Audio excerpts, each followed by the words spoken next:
বর্তমান পানের যে অবস্থা, তা চাষিদের আর কোনো উপায় নেই। এই যে এই পানগুলো দেখছেন, এইগুলো পানগুলো নতুন মৌসুমে নতুন পানও বিক্রি হয়েছে 50 টাকা 60 টাকা। আর এই পানগুলো এখন আড়তে নিয়ে গেলেও 10 টাকা দাম। তারপরেও আরও 10 টাকা রেট করতে হয়। অনেক সময় কয় যে আপনারা আনবেনই না আড়তে পান। তার তাহলে এই দেখেন, তাহলে চাষি কী করি বাঁচবি? আর পান চাষ তো বিলীন হয়ে যাবে একেবারেই। পান যদি কোনো ইম্পোর্ট করতে না হয়, তা আর দেশে খায় না, তাহলে এই পানের চরম ঘাটতি হয়ে যাবে দেশে।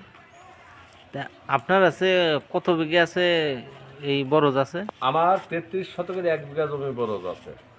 এ কি পরিমাণ আছে আপনার আছে এই বছর খরচ হইলো? এবছরে খেত পাইট করতে মানে ওয়াশি দিয়ে জোন দিয়ে সম্পূর্ণ দিয়ে 60,000 টাকা খরচ। 60,000? 60,000 এই সিজনেই। তারপরে আরও এর সাথে মানে খোল আছে, সার আছে, ওষুধ আছে, এগুলি বাদে মানে জোন আর ওয়াশি দিয়ে 60,000 টাকা খরচ হয়েছে। এরকম খরচ আছে বছরে আছে কয়বার আছে করা পড়ে আপনাদের? দুইবার, দুইবার। চৈত্রিক মাসে আর আষাঢ় মাসে। অনেক লোক আসলে জানে না, তো এই কারণে আছে আপনার এই সাক্ষাৎকারটা নিয়া। তা এই অবস্থা হলে পারে বর্তমান যে বাজার তাতে মোট বড়দের পান ভাঙিয়ে ওরা কাঠ কাপড়ে বেশিও 50,000 টাকা পৌঁছবে না। হুম।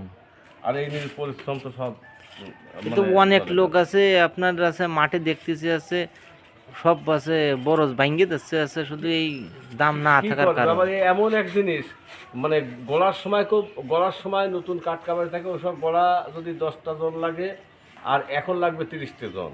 হুম। ভাঙতি মানে 2 গুণ জন বেশি লাগে।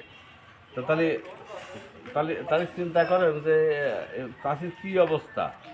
হুম। তো অনেক পান চাষি কিন্তু এর আগে বড় দেওয়ার সময় অনেক সময় সরকারের কাছ থেকে লোন টোন নিয়েও করা আছে। সেই সমস্ত লোন টোন তো মানে দেওয়ার এই পান চাষিদের আর কোনো কায়দাই নেই।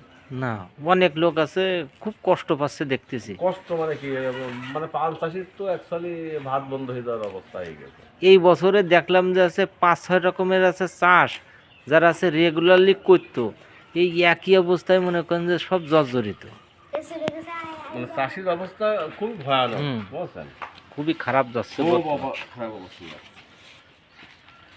তাহলে এই বিষয়টা যদি সরকার কোনো পদক্ষেপ পানের উপর নেয়, তাহলে হয়তো চাষ থাকবে। নইলে পান চাষ কিন্তু দেশের তো একেবারেই বিলীন হয়ে যাবে, যদি 1-8 বছরের ভিতরেই। এই আমাদের তো আছে এত যা বাংলাদেশের ভিতরে এতটা জেলা, এর ভিতরে সব জায়গা তো এই চাষটা হয় না।